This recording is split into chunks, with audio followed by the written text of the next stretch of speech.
Good evening, Atomic Drop podcasters.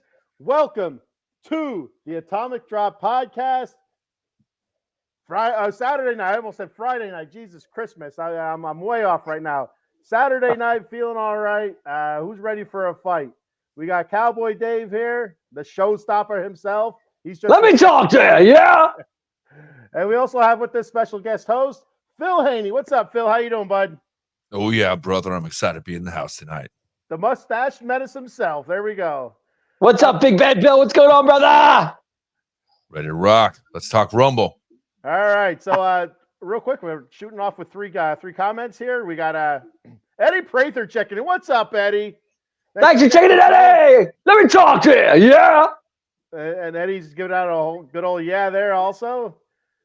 Thanks for checking the show, Eddie. Thanks for commenting. I appreciate it very much. What's up, Big Ed? Real quick before we get into the Rumble, Phil, do you want to shoot off your show here real quick, and we'll do it again at the end of the show, just to remind people where they can check you out at?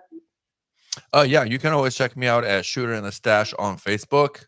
We got all kinds of stuff going on. We got a lightning podcast that goes on that Shooter hosts. I've been bouncing around freelancing a little bit this summer, but I've been starting off with Sunday Stache as well, where I talk all things Tampa Bay. I hold it down here, cover all of the Tampa Bay sports teams because, you know, we're always winning down here, especially recently. We got all kinds of things. People are moving here in droves. So I got to tell everybody what's all about down here because Tampa's a spot to be these days. Absolutely. I mean, you're not joking, actually, at the championships. The Lightning bringing home a couple Stanley Cups recently. The Buccaneers with a Super Bowl with Tom Brady. Tampa Bay Rays win a lot of games, just can't seem to do it in the playoffs there. But yeah, I mean, guys, no messing around down there in Tampa Bay, or what'd you call it, Champion Bay or Champa Bay? Champa Bay, something like that. No, good stuff going on there. We didn't. Other people started saying it, so hey, we just ran with it. You know, you ran with it. It rolled off your tongue pretty well there. It was good stuff. Real quick, Adam Glenn checking in. What's up, Adam? Thanks for checking the show. Adam. What's up, Adam? He was just messaging me. Ken, is the show going on? He was yesterday he was messaging Ken. When are we doing the wrestling podcast? When is it coming on? Adam, we're here, buddy. We're live we're on tonight, baby. Here we go. Let me talk to you. All right, so let's kick this off real quick with breaking news that happened yesterday. Seth Rollins' injury. Now, when this happened originally, I was watching the match actually throughout the whole week. I was watching Raw because it's a 3-hour show. It takes a while, and me working night shift, I only get to see a little bit of it live. When I watched that match and I seen the injury happen, I was kind of like on the fence. I'm like, I don't know if this is a work or a shoot. And then seeing his face after the match was over, because he completed the match. There was no like awkward roll-up pin or anything like that. He completed the match. He got the curb stomp in and stuff like that.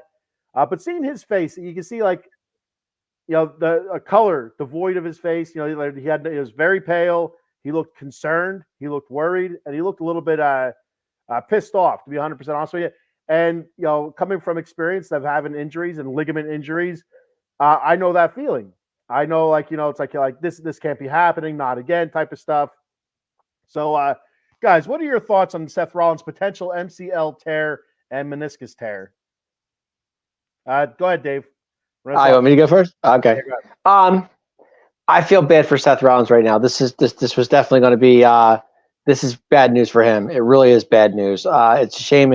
It's a torn meniscus, I believe it is. Is that correct? Am I right on that? So nothing official from WWE yet, but reports have saying that he tore his MCL and meniscus. Is it? But I heard it was a minor tear. I heard it was a major tear. I haven't heard anything about that yet. I did read where they said it was minor, which who knows? It could be a month or two. It could be worse than that. But if this is bad news, which it is, this could really ruin Royal Rumble going into WrestleMania, because of him and Punk would have been a major match that would have probably killed it going into Mania. It's a shame because you really look forward to matches like that with two great superstars that could tear the house down, and the crowd would be definitely into it. So what a major blow for Seth. And I mean, like I said, I am a big Seth Rollins fan. I love him. I've always loved him. I love Seth back in the NXT days. I loved him with, of course, with the Shield, you know, and on and on. But this is a very low blow. I feel bad for that, and it kind of puts if you think about it, it puts Cody in a good position at this point, because now if Cody could probably win the Rumble again, make it back to back, or or CM Punk, one of those two is going to win the Royal Rumble, in my opinion. I don't know for sure who it is, but yeah, it's a shame because Seth is great. He's been a great champion ever since he won that belt. He's been defending it time and time again, and every Monday night. I mean, he goes to every show. And it's funny when you see Seth at shows, and I've been to so many shows. He thanks you at the end of the night. Thanks to crowd for coming. He's nothing but a professional, and it's just to me, it's just bad timing. Just bad timing. Phil? Yeah, so full confession for me is I'm a SmackDown guy, always have been. And so usually Raw, ever spent 1 to 3 hours, I usually just kind of keep up with it on like the dirt sheets or the recaps, you know what I mean? So for me, I had to go back and watch it. And when I saw the match, okay, well, boom, obviously when it happened, even before they announced it, when he did that moonsault, I was like, oh man, the way he landed, it basically hyperextended that knee because he overshot it a little bit, right? And you saw that.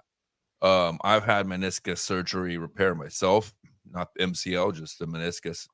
And it was like, I think we were talking about this before we went on the show. It was like about a 4-week recovery for me. And then 6 weeks to be like full, right? But we don't know what the MCL is like, and we don't have an official word yet, actually, on what the injury is either. So they have announced that he is going to address it on Monday. So I think like that's really the thing, is you just got to wait and see what he has to say, because if he can kind of milk the storyline and be ready to go in 6 weeks, then I think Mania storylines are still on track, and he can kind of do the old on crutches thing, or the, you know what I mean, make appearances here and there and carry the storyline that long. If not, then yeah, I think that, like you said, I mean, the CM Punk thing, and yeah, it puts Cody in a great spot now, because once again, he kind of got passed up with CM Punk coming back and Rollins story. Like I feel like that really should have been his year, and with so many like returning stars and so many other storylines, he's kind of got pushed to the side again. So if this is a long-term injury for Rollins, it could be a good thing for Cody going into Mania. So you're right. Cody could be sitting potentially in a really good position. But myself, I had ACL reconstruction back when I was a sophomore in high school. So I know what that feels like. I know the recovery time for that, and and I'm not some sort of super athlete like Seth Rollins is or anything like that, and so I know how that goes. But I also had a scope done on my left knee with some cartilage issue. It wasn't meniscus. They thought it was meniscus, but it wasn't. But and again, like Phil said, the recovery time with that kind of stuff usually is pretty quick. When they kind of clean it up and trim it a little bit. But if it's something with his knee, like a partially torn MCL, and the meniscus isn't terrible, he could potentially take a month off, still hold that title, and be fine. That kind of roughs up his image as the fighting champion, but he'd be good for Mania, and that's probably the most important thing right now is the build up for Mania with the whole CM Punk thing. Even if it is torn, there's been instances in the past. I can't name any off the top of the head, but I know I've heard of it before. Wrestlers wrestling without ACLs and stuff like that, just to get through a program with another wrestler. So there's always a chance that he takes the next couple of months without wrestling any kind of serious match, maybe like a tag match here or there, come in with a hot tag, finish off a match, still making the appearances, still wrestling, and promos, of course, and lead up to WrestleMania, build that leg strength up, and go in and drop the title to somebody like CM Punk or Cody. But it would be CM Punk. That's what they're building it up for. But there's also another scenario I'd like to throw out. Well, real quick here, let me run through these comments before I get too far behind. Adam wants to know, is it cold in Tampa? For Tampa, yes. No, For Tampa. No, I mean, it's hold on. My phone's on. It's probably like 60. It's cold. Yeah, it's probably like 55 in Tampa, right? It's 46 right now. That was close. It's gonna get down sub 40 tonight, and it's supposed to get down to like high 20s actually over the weekend down here. Yeah. Oh wow, that's chilly. That is chilly. It's been steady cold down here too for us. Like normally we get like 70s still at this time of year, but I mean we've been living in like 50s for the last month and a half, 2 months, 40s overnight. So for us, yeah, it's definitely a cold winter. They're going to be looking to go even further south then. see, it does get cold down south, guys. It's cold down here. So it's cold for them. 77, all right, come on, it snowed here in 77. Hello, Eileen. How you doing, babe? What's up, Eileen? Thanks for checking our show out. Eddie Prather says it's not good. Messes up the Mania card, and also this is something I brought up to our Atomic Drop group message that we have on Messenger about the potential of Damian Priest cashing in on Raw. If it is something serious, Seth comes out to address the crowd. I was telling the guys, I said, wouldn't it be something Seth goes out there, he's talking about it, and all of a sudden the Judgment Day music hits, the whole group starts walking down. The only cog I would have, in that one, like the only thing that I would say could happen is that starts happening. Like, I mean, I think it'd be almost smart booking if it's not serious to have that music hit. The people think, oh my God, they're gonna come in and cash out on Seth. He has a torn MCL, and then you have Drew McIntyre interrupt it and stuff like that. And it turns out that Seth doesn't have a fully torn MCL. It's something that he can work through. But kind of tease that of course, again, the Money in the Bank cash in, thinking that Seth is really seriously hurt. This is what's going to happen, and then kind of throw a curveball, say no, it's not as bad as we think. Drew McIntyre interrupts once again, and it prevents the cash in. But the cash in is something I could see happening on Monday night if it is something serious. I don't know. What do you guys think about a potential cash in? I've talked about this before on the I think it was on our on our phone tree, whatever. But to me, the cash in to me should not happen till Mania. It's too early for me for that. I mean, if you do it at Mania, it makes the crowd into it. It's fair, But I said this before. To me, I believe that Damian Priest is not a true champion to me. He's just not. He's not that guy. He's had his chances. He's great at Judgment Day. I'll give him that. But to me, he's just not championship material. Maybe Intercontinental, maybe a tag team. That's fine. But for heavyweight championship, he's not that guy. I'm sorry. I mean, I gotta come in and say I agree with you. Like he's kind of like a Corbin 2.0 to me. Like a good mid-tier guy. He can help get guys over, and a good villain. But I just feel like his size never really translates to his in-ring feel. Right? Like I don't feel like Corbin ever felt as big as he is in the ring, and I think Damian Priest is the same way. Like for some reason, and like it's not like there's big guys in that stable, right? Right, like, He's sure. The only big, and he still to me just doesn't feel big, and so yeah, like I don't. Not that it has to be heavyweights. I was actually thinking about that before we came on, and how they've changed the name of the titles over the years, and used to be the world title and then the heavyweight title. They were very kind of specific on that, and they got rid of that for specific reasons, in the Daniel Bryan era, and that, as that transition came into smaller champions. But I just don't know that he's got what it takes to carry the title. But could he be a placeholder if Rollins is hurt going into Mania? Yeah, and I think that's a good way, like a good safeguard. Like, oh man, what are we gonna do if he really is hurt? It's a good way to drop the title without him having to necessarily really drop it and get pinned like in a match, and so then he has still credibility coming back, right? Whenever he comes back from injury, he's like, did I ever really lose it, or was I blindsided while I was injured by a snake in the grass? Kind of like a Finn Balor if you think about it, because Finn Balor never lost that title. He got injured. Yeah. And when he lost, and everybody was like, he won it, he deserved it. Don't get me wrong, but it was like, he got injured, and the next thing you know, he had to relinquish it. He never really lost it. So he never really got a shot at it either. it's kind of like if Seth, if this is the same situation with Seth, but to me, Seth is fighting champion, so he might come on and say, "Oh, I'm still going to wrestle." No, you're not. You're done. But I did hear that they took Seth Rollins off of house shows, so that kind of tells you right there that he is injured. So we'll see. And rest is, if it's any kind of injury, rest is always a key to it. So rest is, have the MRI, the results, all that stuff, and kind of go from there. So I kind of disagree a little bit with the whole Damian Priest not being world champion material. I think he can be with a little bit more character cleanup, and like you guys were saying, I never really thought about the Corbin 2.0. That's almost kind of spot on. I never thought Baron Corbin could be a world champion, but I think with the right character cleanup, now I kind of see him with the whole R-Truth in the Judgment Day thing. You see him always kind of cracking a smile, defending truth.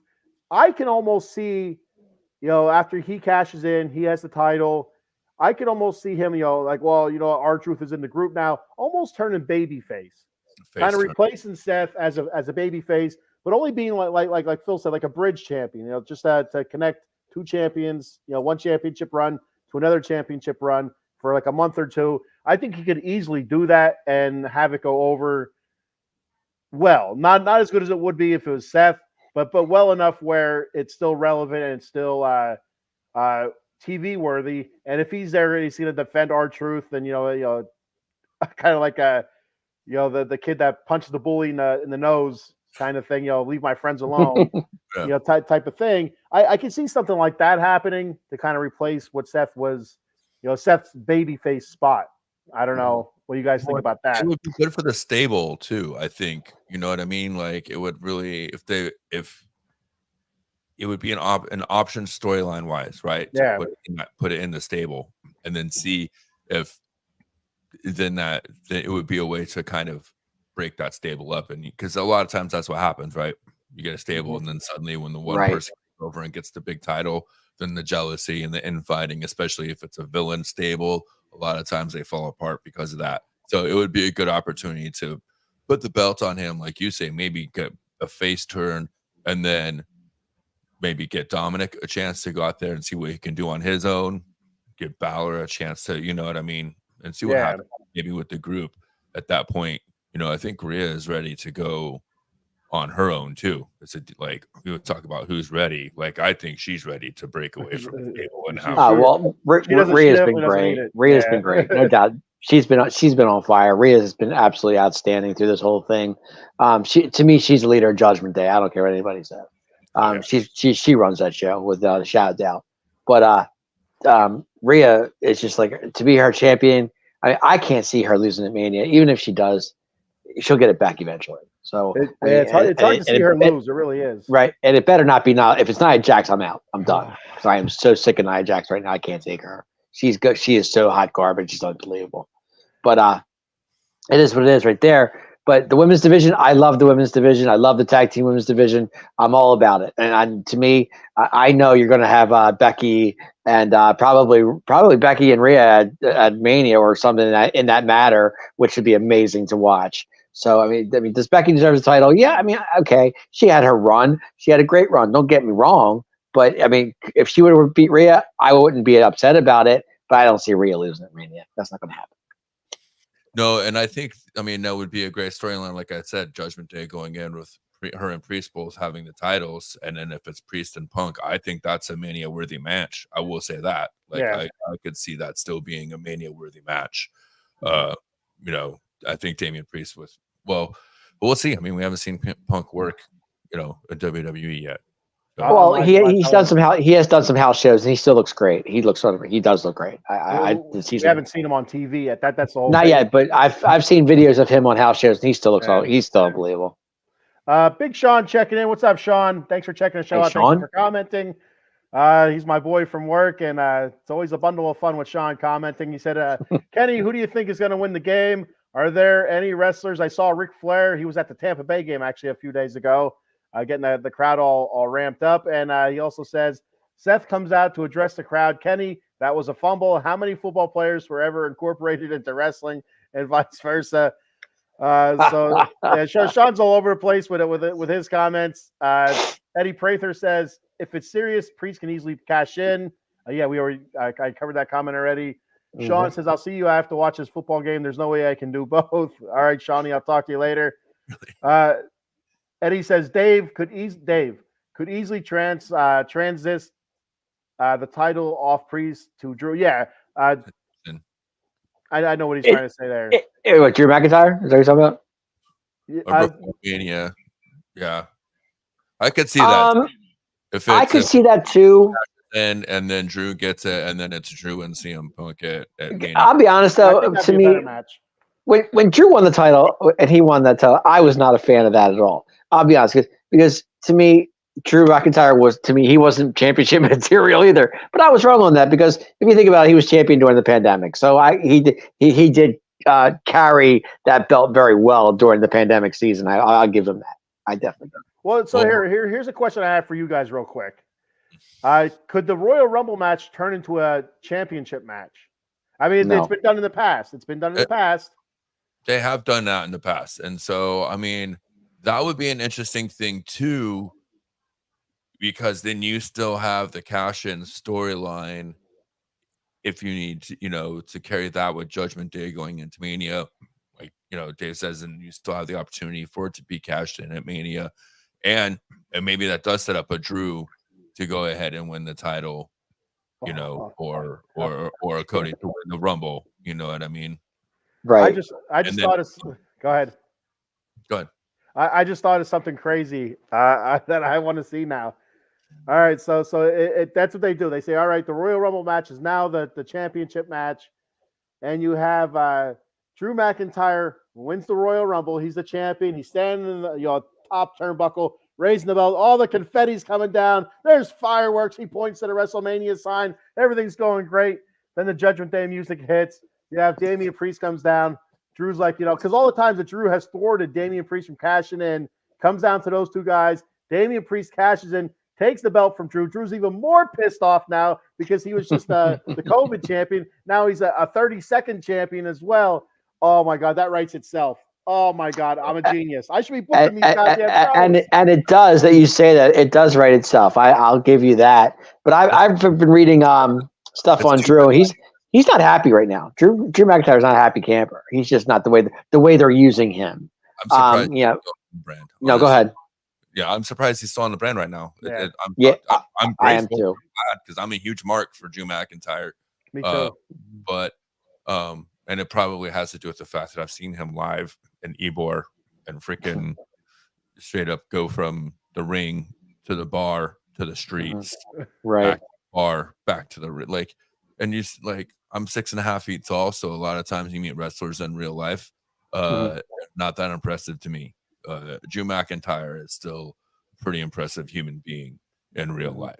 You're a big boy there, Phil. Holy shit. Yeah, it's very hard to tell sitting down on camera, but yeah. How tall are you? 6'5". Oh wow, dude's a monster. The mustache, dude. To my 5'5", okay. Dave, you're 5'5". I'm 5'5". Dude, you're tiny. We got the giant and a tiny guy here. I'm stuck in. Dude, I'm small as all could get. I'm not tall. No. It's like Big Show and Miz. Yeah, exactly. we got Big Show and Rey Mysterio over here. And I'm in fact, I was watching a match last night. It was HBK versus the Big Show and Kane, and Shawn ends up winning the match. I was like, "Are you kidding?" Yeah, that's actually one thing. I was talking to Ken a while ago that I've been here 20 years, so I have wrestling stories for days actually. But one of them is I worked for Terry Bollea, Hulk Hogan on his property when they were filming Hogan Knows Best. And that's something I didn't tell you, because his first reaction when he first saw me, because this is back when I was in my late 20s or so. So I wasn't quite the dad bod champion that I am now. I was a little more fit, a little more tan, spent a little more time on feet, I nice. Holy shit, brother, you're a big guy, aren't you? And I was already up on a ladder and shit. That was the Hulkster's first reaction to me. Was like, holy shit, you're a big dude, brother. And I'm like, all right. And so that's it's when you're like idolize these guys your whole life, and then you meet them in real life, and you realize that they're not 6'6" like they build them, especially back in like the 80s and 90s. You know what I mean? Right. They always oversold how tall they were. The kayfabe was so thick. But yeah, that's one of those things. Like that's why I'm a big fan of Orton and of McIntyre. Love Randy. Love Randy. Right. In real life, you see those guys, you're like, yeah, okay, I still Dude, buy it. You know, Randy Orton is the best professional wrestler today. I don't care what anybody says. Everything is perfect for him. If it's not perfect, he will go off on you. That's just Randy. Bro, I am by far the biggest mark for perfectionist. That's his thing. That's what he does. You know, and it's more so because I hated him. I don't think I've hated a wrestler more than when he first came in with Legacy and everything that they did to get him over. And you know what I mean? Like go back to when him and Ken Kennedy got upset when he got upset with Kennedy because Kennedy screwed up 2 Raws in a row and Randy flipped out. Oh, I'll never forget that. Oh my gosh. So you look at the evolution of Randy Orton, like you said, when he came in with Legacy and stuff like that, and then of course there was evolution, and the legend killer Randy Orton and stuff like that. So many Randy Orton will always be known as the youngest champion ever. Yep. End of story. Yep. Until they get a younger one, Dave. Well, he still holds that. He still holds that crown, being the youngest champion ever in WWE. It's gonna be hard to beat 20. Yep. Is that how old he was? Was 20? Yeah. I think he was 20. Yep. Pretty young. We got Paul Spencer checking in before we move on to the Rumble matches. Says, "What's up, fellas? This is a hard tonight. UFC 297, NFL, college basketball, and the atomic drop. Packers are up 21-14. Wow. Are you kidding? Wow. Green Bay. Please do not go back and look at what I said at all last night with Paul. Last night they were doing the playoff preview show. Did you pick the Niners too? Oh yeah, walking away. A lot of people picked 49ers. Well, I did too. I didn't think this was going to happen, but it's still early. I guess it's still third quarter, right? Eddie says, I could never see Randy Orton ever working with the gymnastic clowns AEW has for wrestlers. Wow. So I don't watch any AEW, so I have no idea what they got going on there. I mean, I see clips from here like every once in a while, but I have no idea. If they didn't work with him, then he wouldn't work with them. There's no way. Yeah. I've tried, like when it was Cody that went and did the AEW thing, and then we got Jericho. Like I was like, okay. And then Sting showed up. Yeah. And then I was like, and don't get me wrong, man. I'm 43 years old. Okay. I've been watching wrestling growing up in the South since I was like 8 years old. I was a Navy brat. That's what we did on base is every month we got together and barbecued for every pay-per-view period, like block party shit, right? Like right. I was the Stinger Splash. That was me when we made up for titles on the playground. I was Stinger, right? Don't get me wrong. But dude, it's been past time. It's been past time. Like when you had your run at W, that was it. That's when you should have said, hey, thanks guys. Appreciate the promo. I'm done. When you still have guys like that kicking around on your promotion, that just to me goes to show that you're desperate and that you don't know how to. You know what? So true. So true. That's what I say. If you can't just write a good storyline, with the talent you have that's compelling, and you need to bring in those guys, and now they've got Rick out there now too, parading him around like he talk about. Does not drive you nuts seeing him? I can't take it. I mean, he's always been to me, he's a WCW guy, anyways. Like that, that's the way I grew up, and again, still, not like my story. We're talking about stuff, but like I grew up again in Jacksonville, so WCW was basically like Atlanta was our territory. You know, sure. What I mean? So Ted Turner and WCW. Ted Turner, right? Rock and Roll Express, Midnight Express. Well, Crockett wasn't Crockett a part of that too? Yep. Right. Yeah. Crockett, Jim Cornette, Heenan was over there for a good amount of time. I mean, he was mostly WWF, but he would put Gorilla was over there for a good amount of time. Jim Ross was there. You know what I mean? Like, well, JR, he jumped ship back and forth, for a while too. But Four Horsemen, like that was like what I grew up with. And then Barry Windham. Older, yes, but like when we started to get like the pay-per-views were always WWE, right? But sure. Fridays and Saturdays, it was WCW on the TV. That's what we watched. So, well, Flair's loyalty was to WCW for the longest time. Him jumping to WWE, it took him like he really thought about it. It was tough for him. It took everything happening the way it did to basically force him to have to become a WWE guy. Mm-hmm. So, well, I guess that's Seth Rollins, right? Yep. Linda, what's up, Linda? Thanks for checking the show out. Thank you for commenting, Linda. Eddie says we don't need to see 64-year-old Sting on TV wrestling, and we also an 80-year-old drunk Ric Flair. I don't think he's 80 yet, is he? He's closer than we are, I'll tell you that. Yeah. That's for sure. He's closer to 80 than I am to 50, I feel. Actually, I'll give him credit, though. He wasn't that Tampa game. He looked pretty good. I don't know if I'd even say that. I don't know, man. Like, he was wearing that Tampa jersey. I don't know. Whatever. Yeah, looks good for Rick. Let's put it that way. Yeah. It's funny. I saw Rick at a couple shows, and I saw him at what was it? I think it was that 30th anniversary of Raw. He came out. He was lost. He didn't know where he was. He looked like he came out and he introduced Charlotte. He came out with Charlotte. He was totally out there. Like, okay, Rick, whatever. That's sad. All right, so moving on from Seth Rollins and all different scenarios and stuff like that. What could happen? We'll have to wait for Monday night. Let's move on to the Royal Rumble matches. We have KO versus Logan Paul for the U.S. Championship match. What are you guys thinking with this one? Go ahead, Dave. KO Logan Paul. I love it. I'm not a Logan Paul fan too much about it. Really, I love KO though. I am. At first, I didn't like it. I love Kevin Owens. I just love him. I think he's great. Guys, I'm going to go on record. I think we have a new U.S. champion, and it's going to be Kevin Owens. I think Kevin Owens wins this match. I do. It's just I can't see Logan Paul. Like, what's the point of Logan Paul? He doesn't defend the title. He's not on Raw or SmackDown every week. He's every so often you see him every once in a while. So, and Kevin Owens is there every Friday night. So I got to go with KO. That's just me. Phil? I think they want Logan to have his Mania moment. I think he's going to carry the strap all the way until WrestleMania. So, yeah, I think Logan Paul. But I don't think it's a clean win. I think that this feud continues. Okay.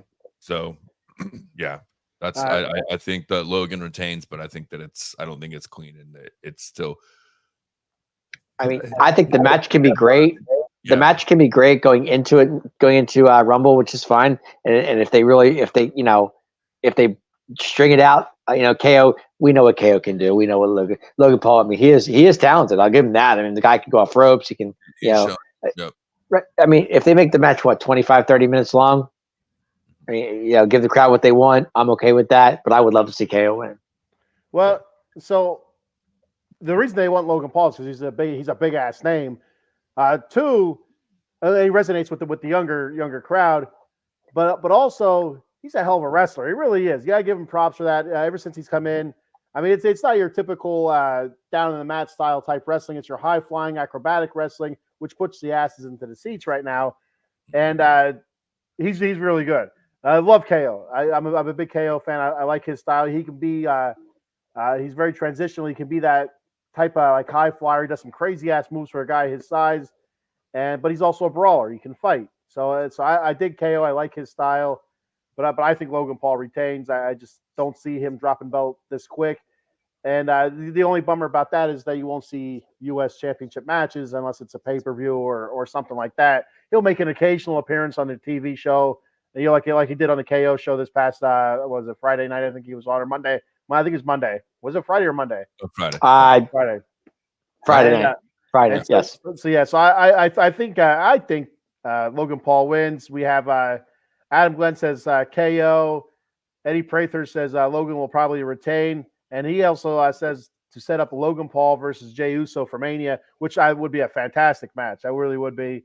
Then Jey Uso can get because I think Jey Uso would go over in that match, and he can finally get a title, and he still wouldn't be main event Jey Uso. He'd be higher on the card. Jey Uso. He would be mid card. He'd be higher on the card. For mid-oos. Yeah. Mid-oos. For mid-oos.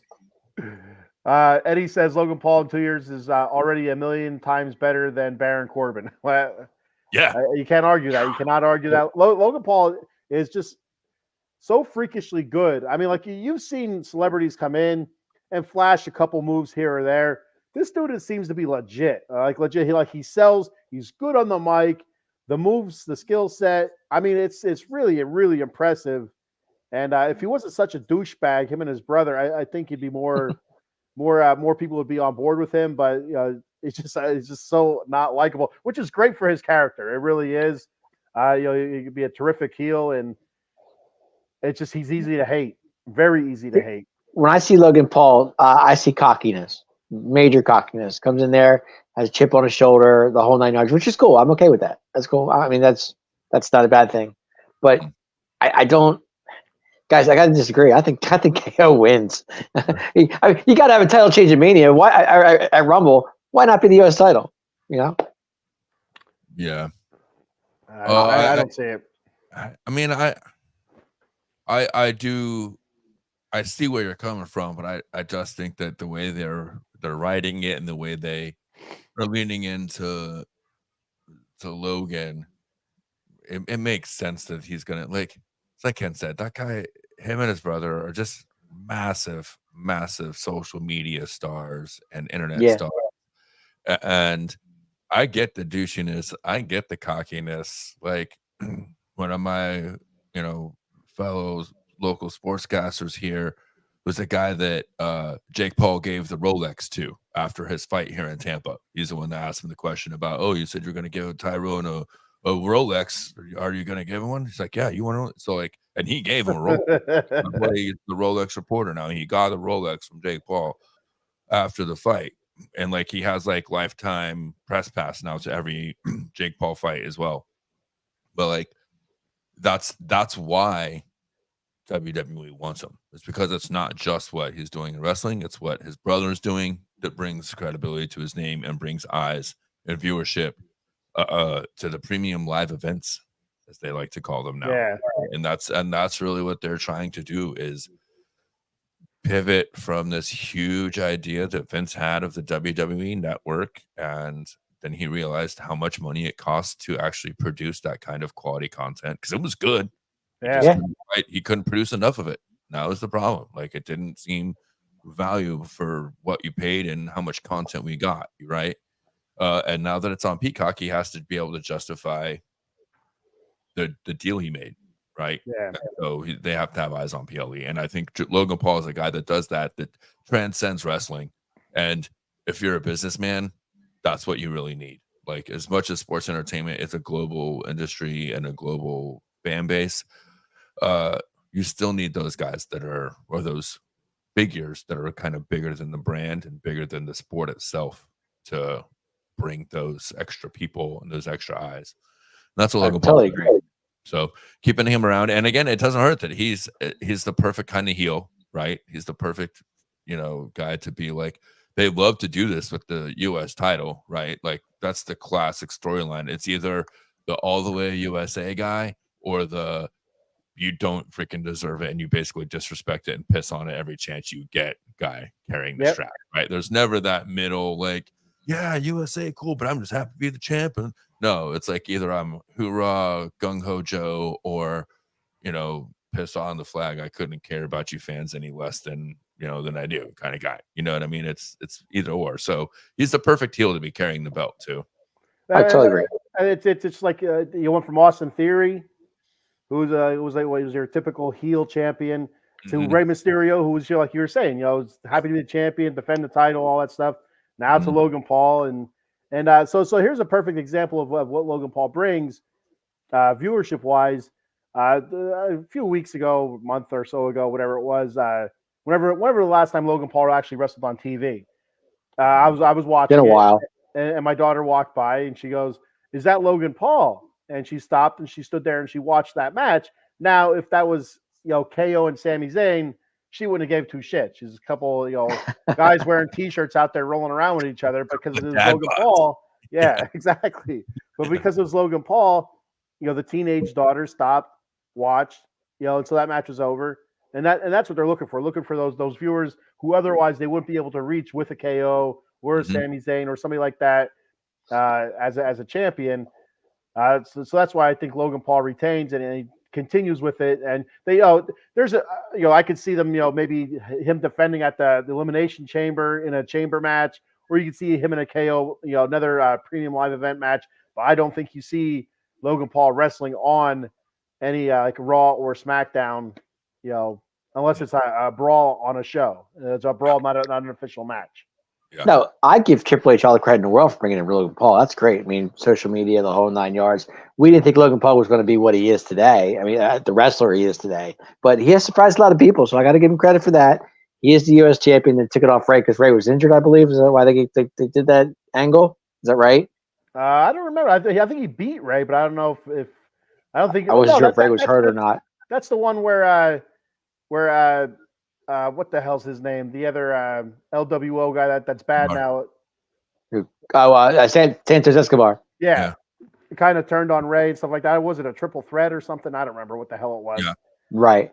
But that's when Logan Paul won it, I think, right? Is that when Logan Paul won I believe so. It was in that, yeah, exactly. In one of those pay-per-views he won. Yeah. But no, that was taking Ray off camera if he was injured or whatever the case was. He did have surgery after that or whatever. So they showed him in a hospital bed. And and so Eddie Prather says Logan Paul has that Tully Blanchard cocky vibe. I mean, sometimes cockiness I can see that is coincides with confidence. You know what I mean? Mm-hmm. So he is a very confident, cocky dude. He plays it perfectly. He plays it perfectly. He doesn't go too far. Like I feel like a lot of people, guys coming in, like out from outside of the business, would go too far with the villain, and we've seen it before. Going too far, trying to be the heel. I think he plays it perfectly, and I mean, I still think that those guys are always playing a character. Right, like those guys are never themselves because they always know the camera's rolling. That's how they got famous. That's how they made their money, is by being the Paul brothers and doing, kind of dumb shit and whatever. So like that's always going to be kind of a shtick that they use. So I think it plays well into that, right? And I would like to see him take it seriously. If he took it seriously and actually did start wrestling on a weekly basis, if he dropped the title and actually had to come back and wrestle every week to get back into that conversation to win another one, I would be excited to see what he did, and I would actually support that. Absolutely. Well, that's my point, though. You have a U.S. champion in Logan Paul. Not to cut you off, guys, but to me, if Logan Paul is a U.S. champion, he doesn't go to house shows and do those shows. Right. And KO does. So that's why I'm saying you would like to see. I mean, what's the point of Logan Paul defending the title? What, every once in a pay-per-view moon that we don't see? I mean, I don't get it. We already have one of those. We don't need Roman those champions. Well, I mean, it's the same thing with Brock Lesnar. Like Brock Lesnar wasn't doing house shows. You only see him once, during the pay-per-view events or premium live events, whatever you want to call it. Sure. But it's the same thing. So it's been done before. It's been done recently. It's been done often, a little bit too often, if you ask me. Like I get it, making it an attraction. But there's a limit to it. I think we're exceeding limits, to what makes it, special. It's right. It's like it's not Andre the freaking Giant here. It's Logan Paul. I mean, when Cena was U.S. champion, defended it every week on Monday Night Raw. Yeah. I mean, I'm just saying. I like Logan Paul. I have nothing against him. I love his character. I love what he's doing. I just don't like the fact that he's a part-time guy. And to me, part-time guys, they do nothing for me.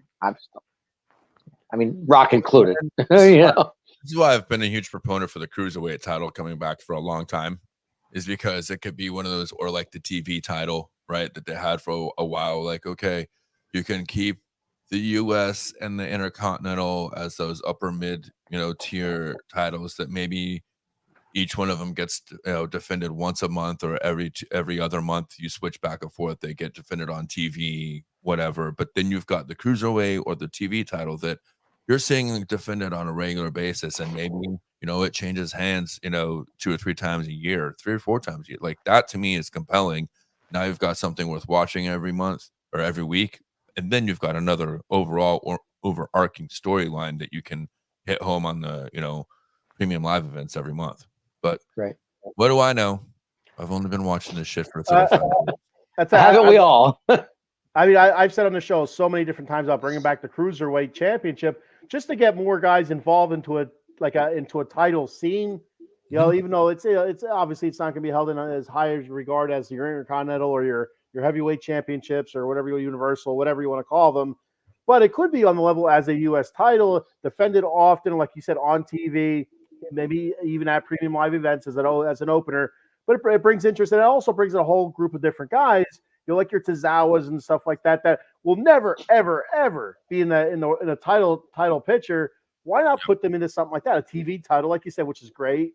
You know, a cruiserweight title, something like that, just to keep it interesting, something like a brass ring for those guys to be reaching for. You know, hypothetically, through professional wrestling. They've built the Lucha stable so well that that's a good title for those guys too. You know what I mean? Like the English strong style that's coming. Like those guys are some of my favorite guys right now. Those guys will be shooing for cruiserweight run. You know what I mean? That maybe aren't going to necessarily carry the world champion or the universal championship. Like those, it's another a career building moment too. You know what I mean? It gives you a little bit more face time, a little more TV time, a little more mic time. Guys you can develop that are maybe just coming out of NXT and that were champions at NXT, and now where do you go with them on the next brand, on the next level?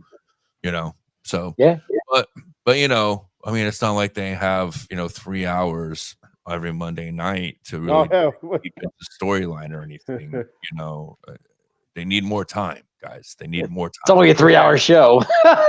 Don't make it a 5-hour show. That'll be it.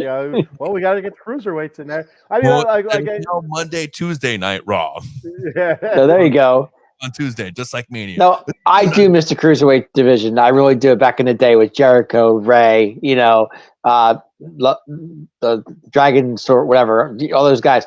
I enjoyed that. That was fun. That was fun to see. We don't see that much on WWE. They don't do that as much as they should.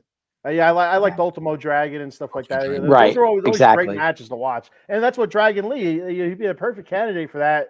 I mean, so even if it's like cruiserweight title isn't held as high regard as the other titles, but for your casual viewer to see a title on somebody's waist brings instant credibility to that person, piques your interest into that person, and could build that person up to the next level of titles or next level of competition. Sure. Well, and it's another way to freaking build. Dean Malenko. There you go. He was a great cruiserweight champion, and that guy brought a lot of credibility to that belt. You know what I mean? The man of 1,000 holds. That's what I was getting ready to say. You got Jericho 1,001. Opportunity for them to sell merch, which is what I don't understand. It's another way for them to sell merch. Yeah, do the replica belts, all the shirts.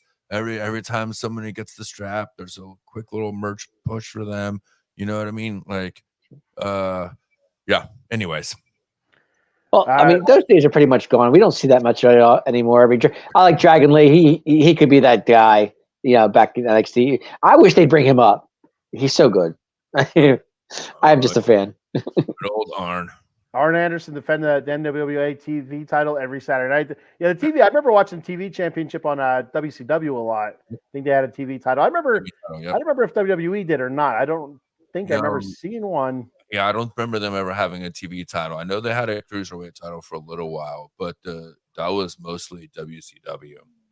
Eileen said SmackDown does not need another part-time champion. I can agree with that. Yeah. I mean, that's the one thing about Logan Paul I totally agree with. Like, I get tired of having champions that don't show up on a weekly basis, and a lack of turnover is good. In most businesses, it's bad in professional wrestling. Not letting that strap, like, you go more than a year with a champion and it's stale. I'm sorry. I agree. Point, and you're burying other guys. Well, to me, there's one guy. There's one guy that deserves a title, and he can work with anybody. He's a great heel. I love Shinsuke Nakamura. I'm sorry. How can you not love Shinsuke Nakamura? I mean, the stuff he goes through, and yet he had a title for a while. They took it off him, then he never got it back again. I don't understand what they have against him for not having a title. Come on. Exactly, my point. Right, exactly. Yep. I'll tell you who had something against Shinsuke Nakamura. My dad, he has something against Shinsuke Nakamura. I don't know why. He's like, there's no way that skinny guy is going to be able to beat up that. So my dad's more of an old-fashioned type of, professional wrestler. He's still used to the big muscle-bound guys just squashing the small, tiny guys. And he can't understand why Shinsuke Nakamura is as, he was like, what does that mean, strong style? He can't beat anybody up. Look at him. So I don't know. I love the other day. He's doing a promo, right? And he's doing it in Japanese, whatever. Okay. And Paul, our main guy, he's like, that's not anything he's saying. I was like, that's great. That's classic. Our Japanese translator, Paul Spencer. Mr. Fuji himself, 2.0. All right. So let's move on from KO and Logan Paul. Dave, you said KO is going to win. Phil and I said Logan Paul. I'll go with KO. All right. So we have our fatal four-way: LA Knight versus Randy Orton versus AJ Styles versus Roman Reigns for the WWE Universal Championship. And I think we all know which way this is going to go. Unfortunately. Unfortunately. I mean, you said, Phil, just a second ago about anybody that holds a title for over a year turns stale. This is like stale-ass bread from 3 years ago. This is unbelievable. This is insane. It's insane. Okay. Real quick, if you guys don't mind, this is for me. I love Roman. I do. Don't get me wrong. But I'm tired of the way Roman's winning. Okay? Every time he turns around, the bloodline's helping him out, or he keeps the title on some kind of, Paul, whatever. But he can't win clean. That's my issue with Roman. As much as I love Roman Reigns, back in the Shield days, the big dog days, whatever you want to call it. I mean, is this Roman killing it? Absolutely. I mean, he's the tribal chief. He's killing it all. But it's just the way he wins. It's just I'm getting annoyed with it. I really am. Yeah, I mean, going back to the Shield days, I was always a fan, right? Like as soon as they came in, I'm like, it's a similar but different, and it was just so edgy and so different, and they did it so well, and those three guys worked so well together. Still a huge Moxley mark myself, but yeah, I think 2016, the Rumble was in Orlando, either 16 or 17. And I was at that Rumble, and Roman came out, and I think it was like his first solo match, basically. AJ Styles premiered with the WWE in the Rumble match that year, and then Roman had like his first singles title match. And I was just like, yeah, there's like people like, oh, Roman sucks. I'm like trying to fight these drunk old ladies talking about Roman Reigns that way. That's a champion, right? That was me. I was that guy. Now, Roman feigns. Now you're with the old ladies. Roman rain on my parade every time I see the fact that you're still the damn champion. Like, yeah, and it goes back to the old days of like, it's one thing to have a champion in a stable and like win a few dirty matches here and there, but every once in a while they would still have him win clean, right? Right. And always have that clean match. And like you're saying, he hasn't won a clean match in how long, right? Couldn't tell you. And it just they haven't done anything with the real evolution of the storyline since Sami Zayn, right? Like ever since then. Good point. Like that's really the only compelling storyline they've had as the bloodline is when Sami Zayn came in, because it shook everything up. Even when they had a solo, it was like, well, okay, well, here's another Uce, but it's weird that he's not named Uce, but he is an Uce, and he doesn't talk. And like, okay, well, he is kind of trying to be a Rikishi, but they weren't trying to be a Rikishi. Like, what? Okay, you're part of it. You're part of it. Cool, we get it. You're part of it. But when Sammy came in, like, okay, now it's compelling. Now we want to watch. Now we want to see what's going on. It drug KO into it for a little while. It started dragging other people into it from the outside, and it actually made it worth watching. Sure. The whole storyline. But he still wasn't wrestling. He still wasn't showing up himself. It was so much more of the advocate, which Yeah, absolutely. The goat. Are we talking about the wise man here? You must bow for the advocate, the wise He man, is the goat. the goat of all goats. As far as He's the best at professional wrestling. I don't care. You say what you want about Paul Heyman. He's the best. the mind. He's the mastermind, right? Absolutely. But it's just tired. It's just tired, and I can't wait because my dream scenario. We'll get to it, like of who would win the Royal Rumble. Would be amazing, and I don't care if all the other fans would be pissed off. It would be the perfect way for him to drop the title at Mania Reigns, but it still isn't gonna happen because for some reason Triple H is bound and WWE are bound and determined to break some imaginary record that Hulk Hogan had that none of us even remember. Is that where we're going with this? I guess like he just broke Bruno Sammartino's record, I guess. Like right. Something. I think one of them. I think Bruno has like 3 or 4 of the longevity records. Yeah, and so it's one of them. I think the overall long one's like 5 years or something like that, 6 years maybe. Yeah, I could be wrong about that though. It's 1,000 days or something like that. I mean, records are made to be broken. I understand that, and that's fine. And Roman has done far and beyond what we thought this would go. How far this would go. I mean, to me, well, we all know. I mean, he's not losing at Rumble, and if he does, I'd be shocked. No, and all it's going to do is set up a little bit more of a feud going through Elimination Chamber, and then going into WrestleMania. I can't remember. There's actually 2 of it's just Chamber and then WrestleMania, right? Yeah, I believe so. Right. Because there's like a little bit of a stretch. I think so. Yeah. Normally, it's not. I think it's Rumble, then Chamber, then Mania. I think. And I think they stretch it out a little bit, but there might be one more. I should remember these things, but I mean, I would love for Randy to win, or even LA Knight. I would be all over that, but I can't see. Yeah. But I think it's a good match. It's a good way to keep the incredible talent they've been able to assemble on SmackDown over the last 3 or 4 months to really highlight them. You know, I mean, AJ Styles came back more jacked than ever. Like he looks huge. He looks good. Come back looking completely swole, doing his best mini Taker look with the long black pants and the black the biker look. I didn't think about that till you said it. That's funny. Looks a little Taker, and then Orton looking as big also as ever. Randy looks huge, all swole and as fit as ever. Power slams as snappy as ever. Yeah. And then hey, right over here. Wait, this way. Yeah, there you go. Let me talk to you. LA Knight. Yeah. Yeah. Listen, that guy right there is a classic throwback, and I'm all about him. Like his promo last night was phenomenal.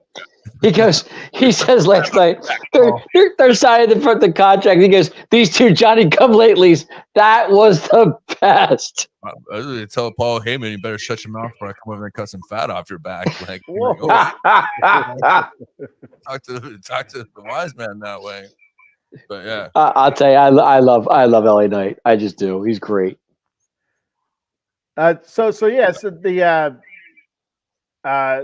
AJ Styles. So Dave, I've mentioned this before in the on past shows, how sometimes the costume change kind of tells you where a character is going to lead to.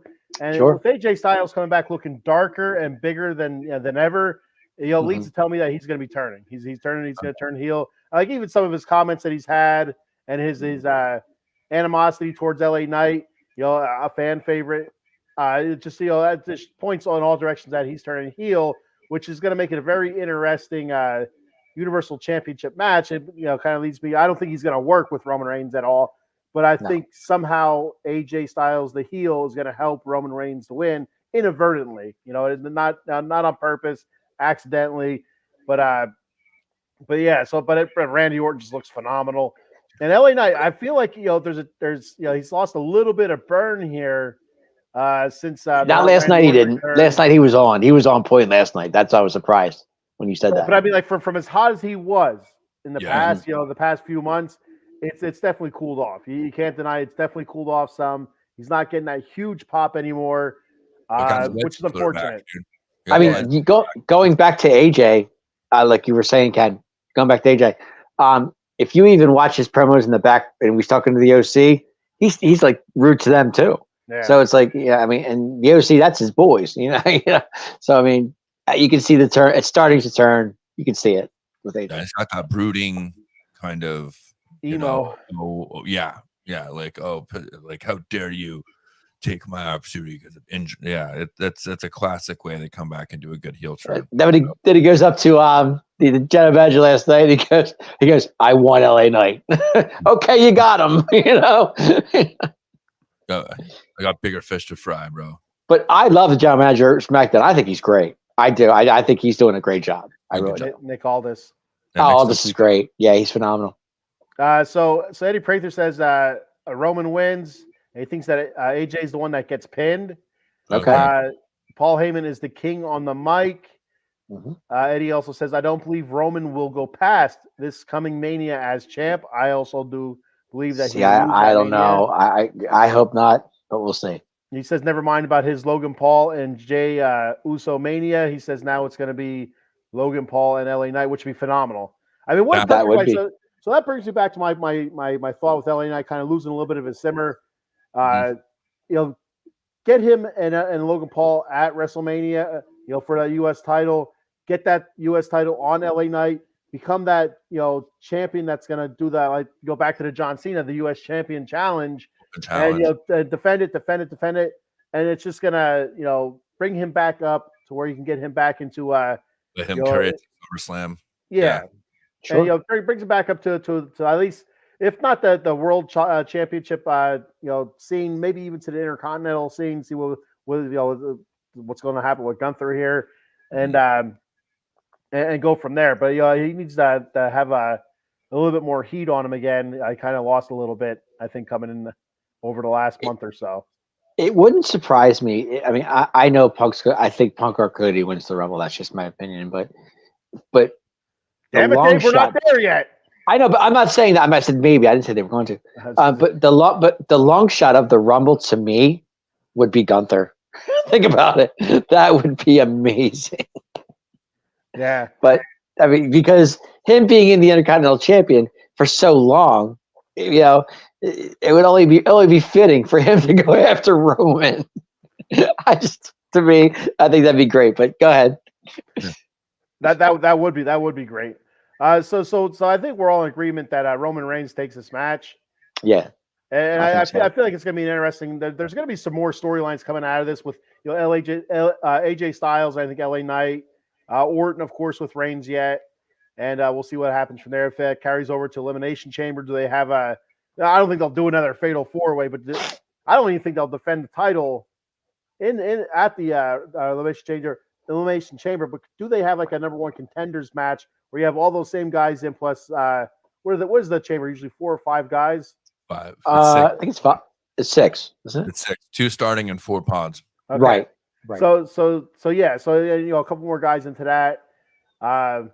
Because of course Roman Reigns wouldn't defend a title at the why would he defend it at it? Why wouldn't he do his job? Oh, I heard Roman's not doing a couple shows out of the country either. I did hear he's not doing that, so we'll see. All right, so that is what it is. But I think these guys aren't done with each other. AJ Styles and LA Knight and Randy Orton is kind of lumped in there with those guys going after Roman Reigns and chasing that dream, if you will. Yeah, I to your point, I could even maybe see another kind of solo.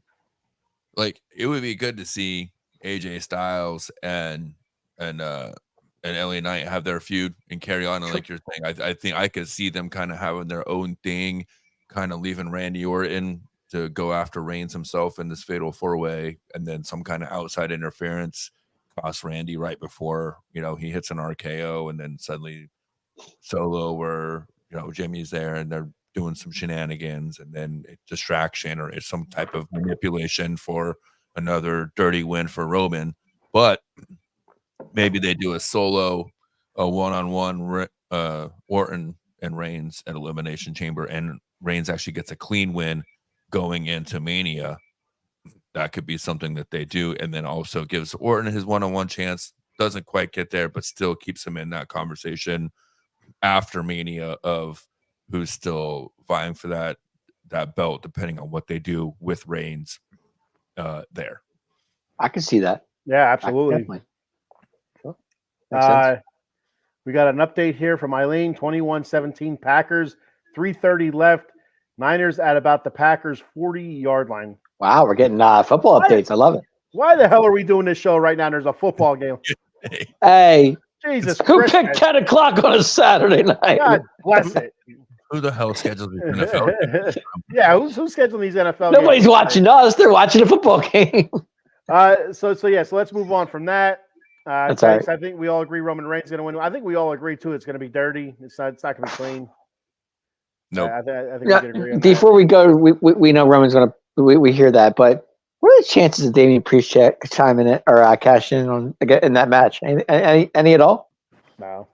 no. Okay. Not on Roman. I'm just throwing it out there, guys. I'm throwing it out there. That's all I'm saying. Yeah, I don't see them trying to go to the blue brand. Okay. I'm not saying he'd be successful, but I'm just saying give it a shot. I don't think so. Okay. Just throwing it out there. So sorry. Let's move on to the women's Royal Rumble match. Ooh. So a lot of a couple names pop out there. Of course, we have Becky Lynch, who I thought her promo was great with Rhea on Monday night, and you can kind of feel it. You felt desperation, coming from her. After she just recently lost to Nia Jax, Nia Jax said, "I created you when I busted your face open" and stuff like that. So then she goes, she loses to Nia Jax, so she loses a little bit more steam there, a little bit more confidence, and so she's looking for something. She's grasping at straws. So she comes out to Rhea and says, "I need to prove to myself that I can beat you. I know that I can still do this." And you felt that. So that's one of those things that really kind of stands out right now. But what else? Who else stands out to you guys? Dave, go ahead. There's actually 3 girls that stand out to me in this Rumble. Becky being 1. I could see maybe Bayley being 2, and Jade Cargill being 3. Surprise! Would that be a surprise entrant? You think Jade, or you think she's absolutely? I could see Triple H doing something like that. I could see Jade winning that Rumble. Yeah, without a doubt. Putting her in the title picture, absolutely. That seems to be a pretty popular pick from some of the rumors I'm seeing. Like a lot of people are pretty high on her. To me, I think Bayley makes a lot of sense here. I do too. Big damage control. Yeah. Is kind of starting to run its course. They've kind of had some fractures. They've brought it back together. We're gonna see what happens with the tagged, title match on Monday that they're gonna have. But I could see her winning and challenging Io Sky. Absolutely. I see where you're going with that. That would be great. That would be good. That would be 100% because they've been kind of plotting against Bayley for a while now. I mean, for a long while. And I don't know about you guys, but 2 months ago we thought she was done. Damage control is no more Bayley. Whatever. What are they going to do with her again? And I just hope, it's maybe hopefulness on my part too, going all the way back to seeing her locally NXT live shows and how far she's come and what a worker she is. And every time she gets this close, WWE just pulls a rug out from under her and puts somebody else over there on top of her. So maybe that's part of why I'm kind of picking her and wanting her. But yeah, I kind of guys, I gotta do it. Ding dong, hello.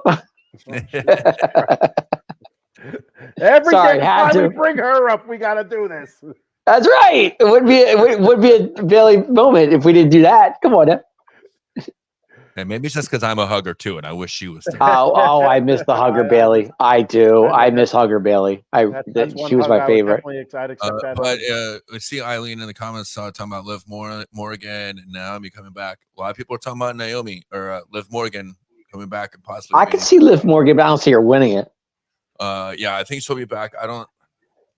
She's another one that I think that they keep getting to they keep pushing her story to a certain level and then just knocking her back down again. Yep. I think she deserves it. I don't know what they keep doing with her and why they keep building her up and then knocking her down. Because I think Liv Morgan is prime for a good championship run. Eddie, I agree with that, but I'm on the fence with that too. But go ahead. Maybe it's something like a behind the scenes type thing. Maybe there's an issue there, like an attitude or something. Maybe it's something that's not seen on television or whatever. But maybe if you dig through dirt sheets, there could be something behind the scenes that could be an issue. Yeah. Eddie's saying the man, Becky Lynch. Anyone but that piece of crap Jax, which I think we all could agree on that one. I can't stand Nia Jax. Nia. Never have been a fan of hers. Never will be. Yeah, it's I don't think she's a very good wrestler. She doesn't move well. The mic, she's kind of plodding. It's not very good. It's just I don't know. Overall, I just don't think she's good. It has nothing to do with her look. They're filling her off as some sort of giant. Which okay, fine, I get it. But she doesn't wrestle well. She's like, there's nothing that she really does that screams to me like she's a good professional wrestler. She's not good on the mic. Yeah, she's terrible. But she does, she does injure girls too during the show. So we've seen that before too. I think she's getting better because she did train for a while, and I'll give her that much. Her mic skills aren't bad though, if you think about it. She's really not bad on the mic at all. I don't think so. Not compared to the rest of the women's division. I mean, no, I'm not saying her wrestling. I'm saying her mic when she does promos. She's not bad. That's better promos. Yeah, I'll give her the promo. Asuka's promos are better, and you don't understand what the hell she's saying. Ken's picking up what I'm putting down. Nobody's ready for Asuka. Arnold, I don't know. But yeah, it's Nia Jax. And when she does enter the Rumble, it's gonna be one of those things like, oh, she's the odds-on favorite to win because she's huge, and then you're gonna have all the girls like 50. They're all gonna tag team on her and beat her, unless she's number 30. For a little bit too, because like she's gonna get booed. Yeah. Right. Sure. And then the fans are gonna cheer like crazy when she gets eliminated. Yep. No one needs that for their psyche because I mean, she's a decent person. Yeah, like you've seen her on TV. I heard she was. I did hear that behind the scenes stuff, especially because she was up and coming back when the network was up and coming, and so they did a couple of features on her and some of those behind the scene things. And like, she's a good person.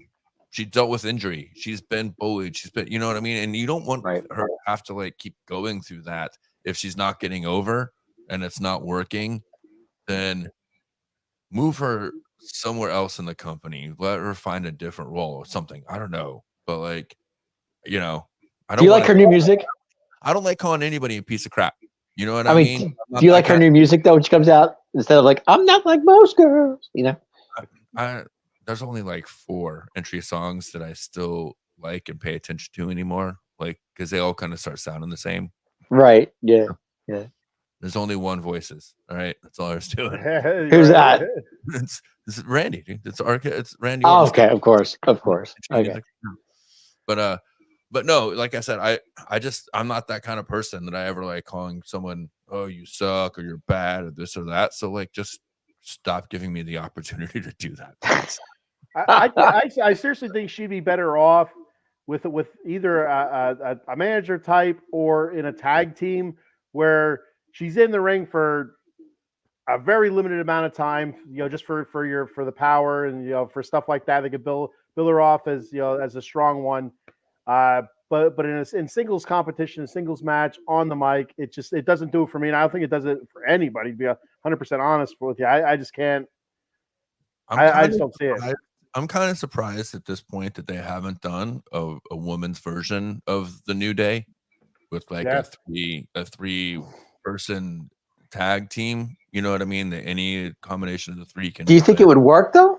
And I definitely think it would work. I absolutely. The women's tag division is so freaking thick right now, and like, it is good. I love Kate. The 2 champions right now. I'm a fan. Yeah, absolutely. Well, and I mean, I'm blanking right now, but yeah, like that's definitely deep. We saw there's another contender like there's, and also there's something about the women's division. They do better whenever you put them in like random tag teams than like some of the singles men competitors that are used to being solo, and you put them in a tag and it's just like, wow, that's a big CF. They don't know what the hell they're doing. There's something about the way the women have come up in the industry that I feel like they're better at at tagging together. Maybe they have to do it more often just to be able to get out there. I don't know. I mean, on some of those house shows and stuff, like, it's hard for them to get out and get work. So they're used to having a tag up or something. But I was reading the comment. I thought that was pretty funny. Oh, big booty baby, nice. But no, I do one. I think that would be a way for Nia Jax to maybe get over a little bit, even as a heel, even, and put her in like a three woman tag team, and then maybe they make a tag title run, and she's like that big E of the New Day version, and she can, squash when they need to. I can see that. Be on the outside and the manager when they need to, but they need to do something with her to pivot her and get her a little bit more. But I feel like at this point, if she's not injured, she has had enough time to develop to be a better in-ring technician than she is. I agree. She's had enough time. So. It's never going to happen.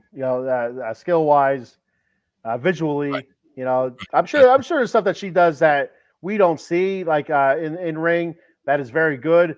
But overall, as an overall a wrestler, from just visually, it just doesn't look good. It's just like, it just looks. Half of her moves look botched. Yeah, like, they do. Nothing looks smooth. Interactions, yeah. No matter who she's in the ring with, half of the things that they're doing look botched, and it's not smooth. Like, it doesn't flow. There's no flow. So.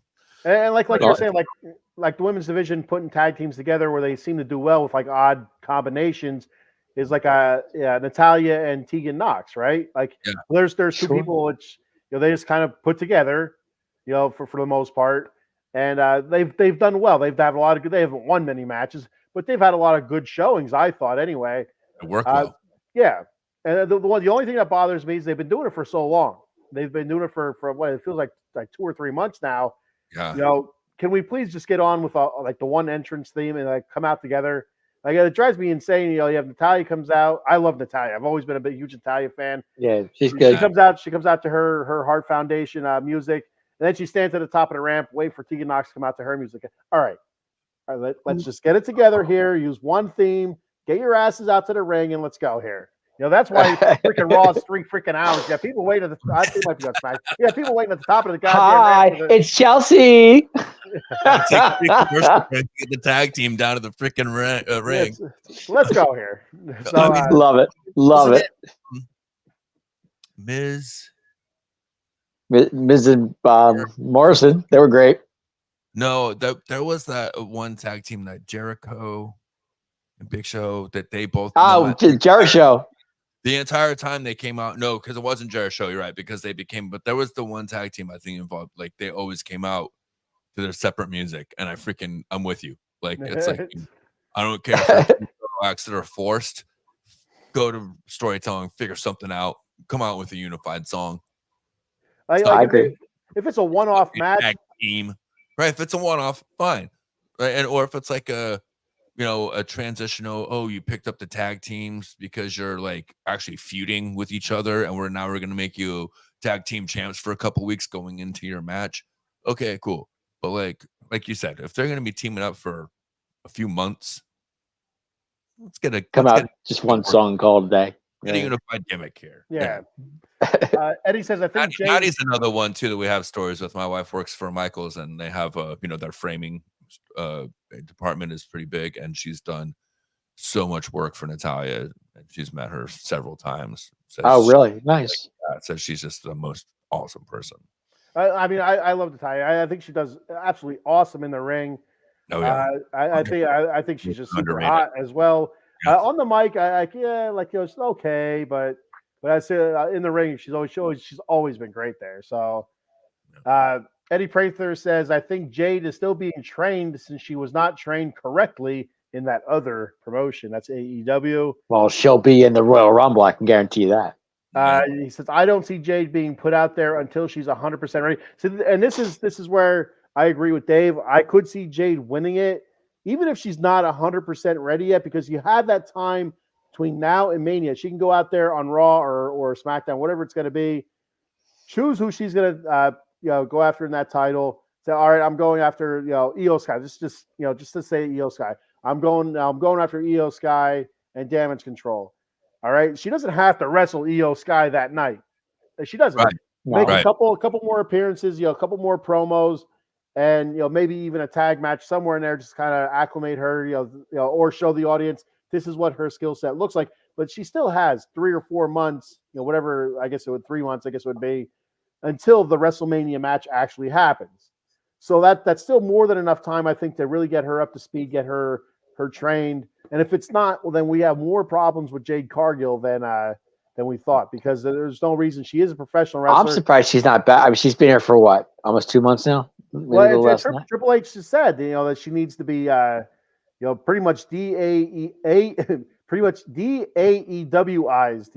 Like she's right. She's not trained properly, he said, and so they need to go through that. But if it's going to take her a goddamn year to get trained, there might be something else, wrong. But she was good in AEW. She just wasn't. I mean, the way they used her. I mean, I never watched that. I have no idea. I mean, I saw some matches that was. I mean, to me, she looked good. I mean, thick. She's thick as all could get. I know that much. Yeah. I'll give her that. Eddie says Hunter doesn't want to have her fail, which I get. I totally get.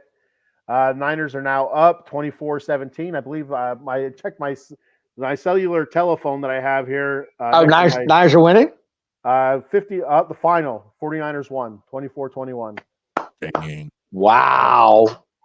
They came back and they pulled it off, because I know the Packers. I thought they would. Packers had the ball with a minute to go, but I guess they couldn't move it. It was 3rd and 2 last I seen. But anyway, so all right. 10-point spread, 10.5 points. Good game. 3 points. Wow. Right. So who wins the match, Dave? Who wins the match? All right, real quick, Dave. Who wins the match, and who do they choose to fight, to wrestle? That's what I want. If it's tough. If it's Bailey, she'll choose Nia. All right. I'm sorry. Io. That's what I would say. If it's Bailey, she'll choose Io. If it's Becky, we know where she's going with it. Yeah. That's not even a question. What was the question? I'm going to go Bailey. I'm going to say Bailey. Bailey, okay. And Bailey, yeah. All right, Phil. I mean, my second choice is Jade, but I'm going to go Bailey number 1. All right. Yeah, I'm sticking with what I said initially. I think this is the way that they finally get Bailey her push, and the way she gets out of damage control and maybe goes back to a little bit more of a face, because she's had fun as a heel and it's been okay, but she's a face, right? We know in this industry there are certain stars or certain talent that are just, you're either a heel or you're a face, and that's it. There are some that can be both, and they're compelling and they're convincing as either a heel or a face. Bailey is a face. Yeah, I agree. So she's much better as a face.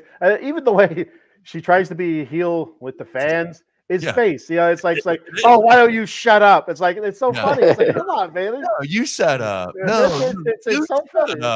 It's good come on, stuff. Cole. Hello.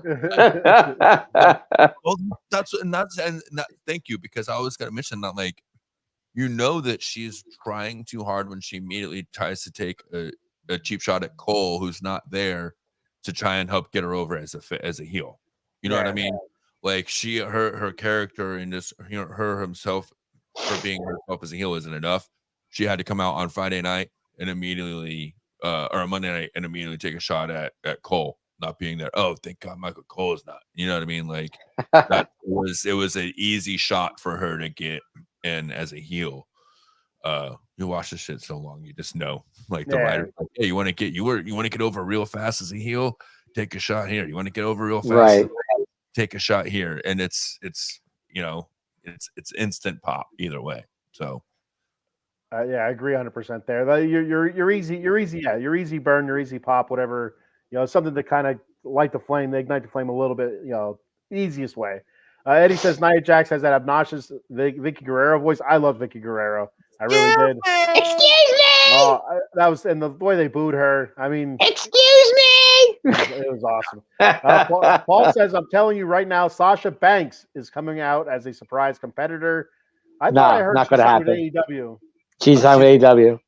Yeah, I thought she signed with them. So I don't see that happening either. Yeah, I don't see Sasha coming out. Not going to happen. Punk has the best entrance song currently. Orton close second. Listen, if it wasn't an already awesome song and he took it as his entrance song, I would give it to him. But sorry, that song is already. I like Orton's old song, to be honest with you. Hey, nothing you can say. But anyways, Piper Niven is so much more talented than Nia Jax. I think.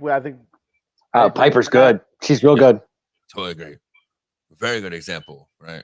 Yeah. Oh, Piper I mean, she's very good. She's just.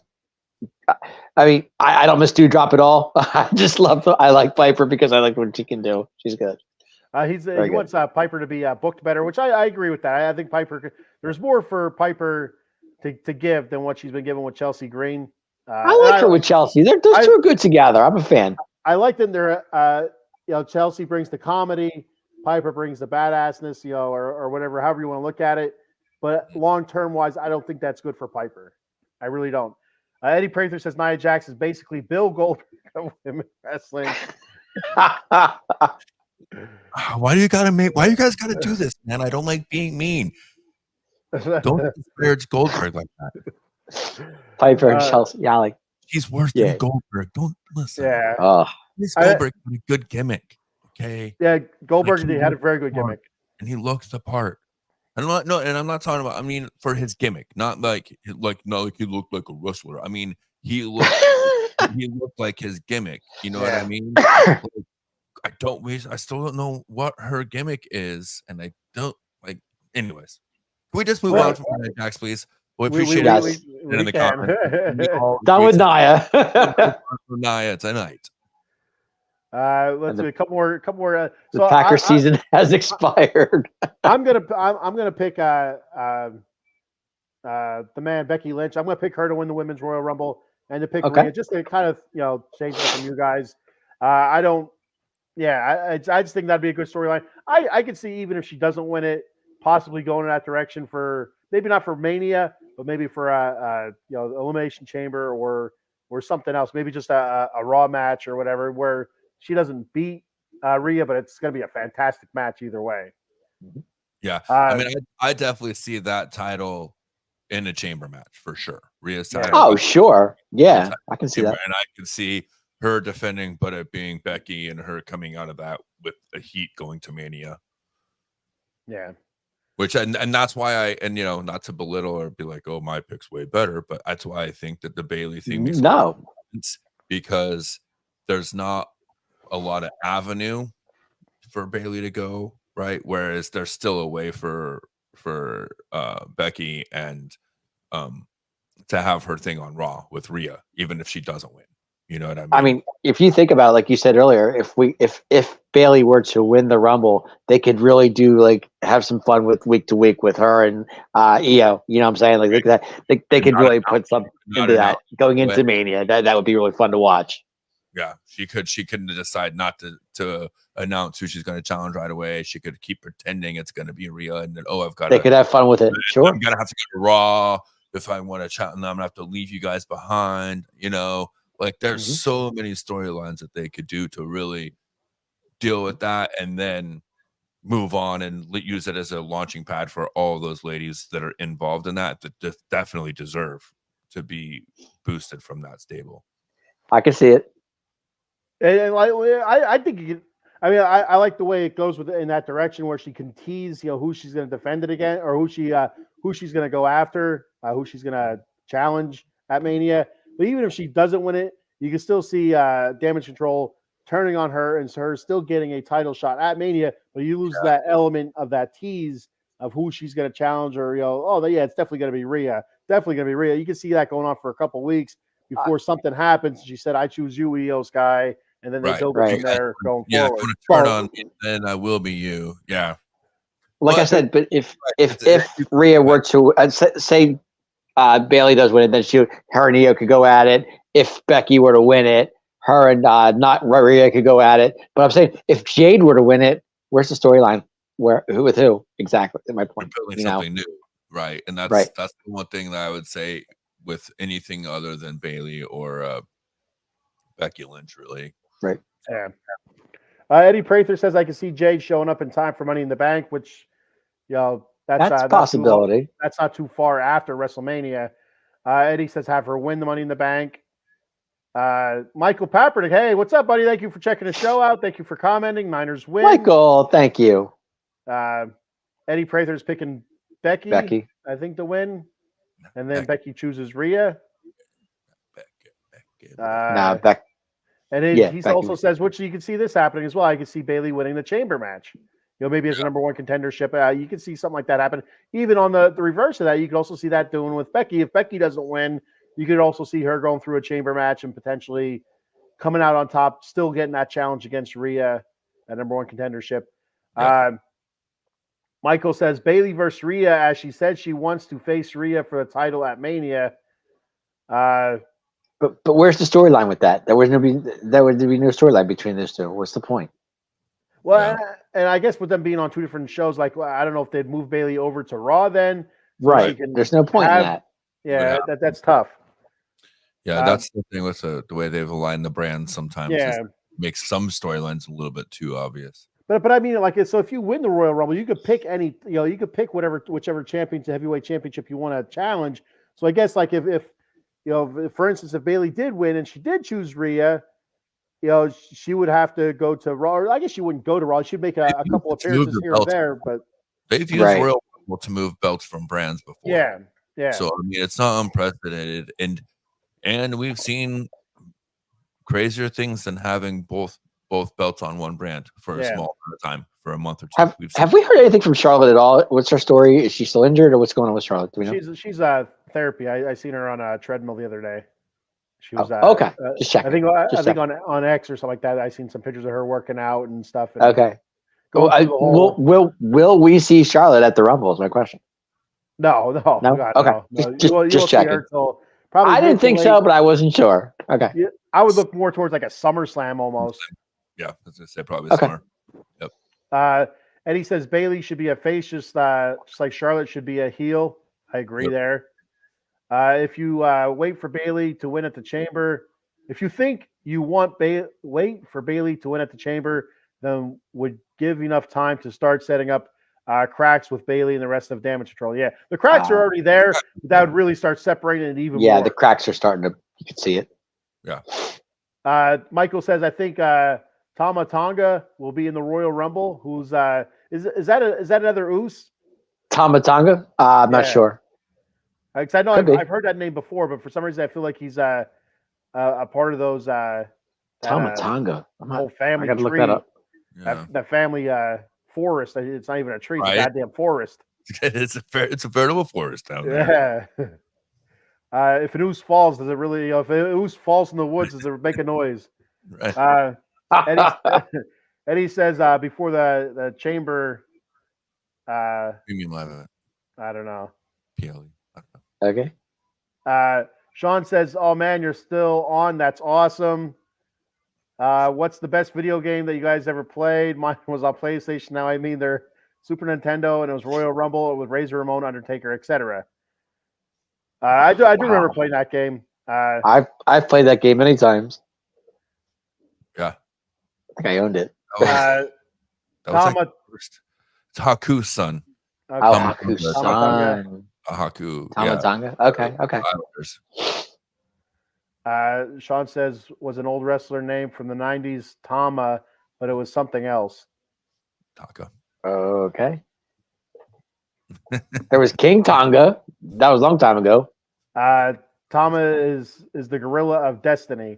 So yeah, I guess he's in a Gorilla. What's that called? Gorilla Championship Wrestling or Gorilla? Is it something out of California? I've heard of it before. It's a big wrestling promotion. All right, so let's move on to the men's Royal Rumble here and get the hell out of here. Been on for a while already. So the men's Royal Rumble, which we all assume will be the final match of the night. Should be the final match of the night. There's no reason why it wouldn't be. So Dave, who do you got winning, buddy? I'm on the fence of this one, guys. I told you this before, I think, in the beginning of the show. I'm on the fence between CM Punk and Cody Rhodes. But my mind says CM Punk, but my heart says Cody Rhodes because I'm a Cody guy. I'm going to go with Cody Rhodes. I think back-to-back Royal Rumbles is going to happen just like Shawn did in 95 and 96. So I'm going with Cody. Phil? This is why I'm here. I'm waiting. I'm waiting. I think that they're setting up Mania with Royal Rumble, and I think The Rock is going to come in and win the Royal Rumble, and he's going to face Reigns at WrestleMania. The Rock. I can see that. And that was one of the thoughts that I had as well. I wasn't sure if there's a spot or not because there's always that one or two surprise guys that are in there that there's usually at least three, big surprise, and then like the two like joke entrants, Yeah, you'll have the Doink the Clown. 3-second elimination. Santino Marella. I wasn't ready. Oh, bring back Santino. Love Santino. Santino. Mystic Cobra and Beth Phoenix. Man. I'm gonna get you, John Cena. What a great round. Right. But anyway, this is why we go on for 2 hours because we can't stay on topic. We can't. And this, I'll tell you what, this is every episode of me. And this is our show. This is what we do. Every episode is 2 freaking hours. I say to Dave before he calls, hey Dave, let's try to keep it around an hour. This is what we're gonna do. Yeah. 2 hours. Like that's gonna happen. How the hell did this happen? What happened? But anyway, the way I'm gonna go. I'm gonna throw a curveball here. I like Gunther to win. I like Gunther challenging. Ooh. Whoever the Raw, I take that. Yeah, whoever the Raw champion is, whether it's Seth or not, I like Gunther challenging them. I like the whole Ultimate Warrior Hulk Hogan title versus title match. The Intercontinental Champion. Yeah. And then Gunther wins the championship at Mania, and he and the Intercontinental title goes through a tournament phase or whatever you want to do like with that. And that's what I think. That's what I would like. Gunther defeats Roman, but they, well, no, not Roman. The Raw champion, whoever. Okay. Because I like The Rock versus Roman, or I like Cody versus Roman. Yeah, that's what I like to say. I don't think it's gonna be Randy. I think it's gonna be either The Rock or Cody. No, I don't think Randy wins either. Because they talk about Cody finishing his story, and which I can't stand the whole story thing. I'm sick of hearing about Cody's story. But what better way to finish his story than to have Cody Rhodes go over Roman Reigns and the 3-year reign of terror, reigns of terror. R.R. Martin, right? What's the story that never gets finished. Yeah. Song of Fire and Ice and him. Like, no, please. That's what I'm mad about. It's because it's like now that Punk came back, and then even though I know it's another brand, but you got AJ Styles and Orton came back.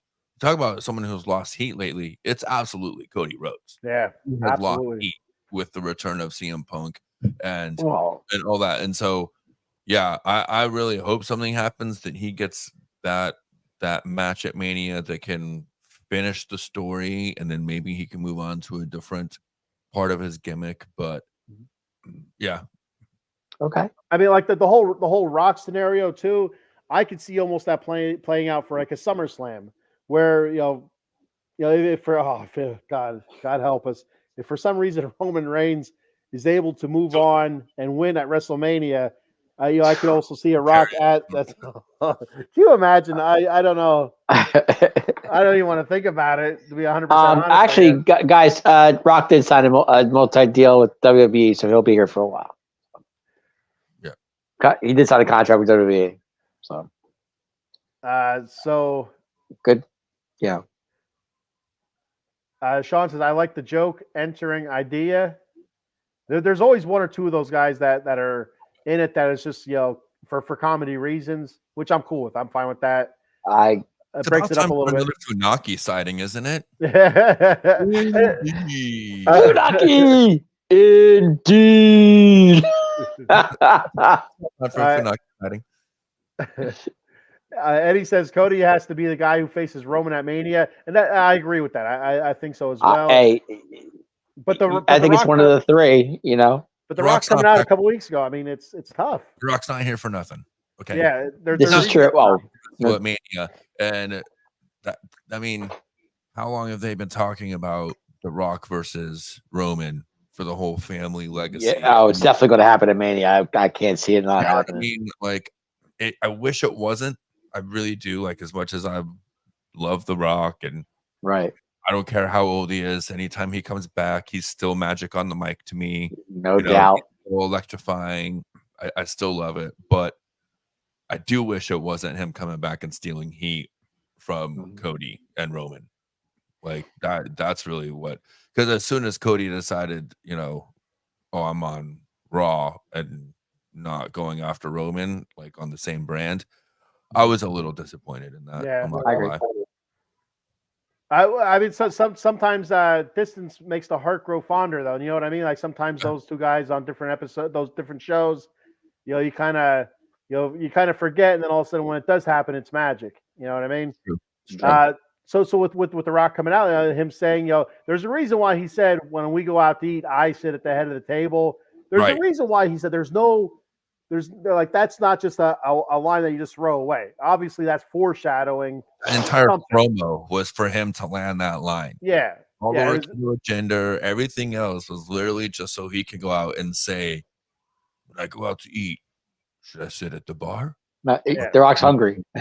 Like that's like that was set up just for that line. So yeah, there's something to that. It's either he joins the stable or he comes in and is like, nah, youngin, you ain't doing it right. Let me show you who the true head of the table still is. Right. Who the real tribal chief truly is. What else would he be here for? You know what I mean? I agree. I can't. But Rock doesn't say my favorite promo like he doesn't say it anymore like he used to. And my favorite is you go 1-on-1 with the great one. He doesn't say it anymore. Yeah. I miss it. I think he will coming into Mania if it happens. He better. He's got to set it up. Eddie says if Cody doesn't finish the story at Mania with Roman, Cody time in the WWE would be a complete fail. Which I agree. Kind of, they've been talking about this goddamn story for so long. Eddie also has some feelings about The Rock. He says, bleep The Rock. Obviously. There we go. All right. Cody's still getting major pops. He still is. He still is, but you feel like he has lost a little bit of luster, a little bit of shine. Little mojo. Yeah, just a little bit. It doesn't seem as big as it was before. He's saying bigger pops than Punk. And I think the CM Punk part, I think his pops are going to be dependent on where he's at. Like what towns, because there are going to be some towns, where the wrestling fan base is still not going to like CM Punk for all sorts of issues that he has caused or whatever. And which I could give two shits about. I don't care what, whatever. If anything, that builds it up even bigger and better, all the backstory to it. I think that's fantastic. Eddie says, I see The Rock and Roman at Chamber. So possibility. I mean, that The Rock versus Roman feels 100,000% like a Mania match, but maybe they could do something at the Chamber, but then you kind of lose so The Rock loses to Roman. Roman's the unquestioned head of the table. So then if Cody goes over Roman at Mania, I mean, that just shoots Cody into the stratosphere. But what does that do? I guess it doesn't really do anything to The Rock. I guess it could, but can you see Rock doing a job like that at the Elimination Chamber? So I don't see something like that. I don't know. No, I don't see that. If he's going to job to Roman, it's going to be at Mania. It has to be at Mania. That's all there is to it, right? Yeah, that you just, yeah. He's the greatest, right now, I would say, like him or Austin, of our era. Who's the best? Who's the greatest? It's one of those two, Yeah.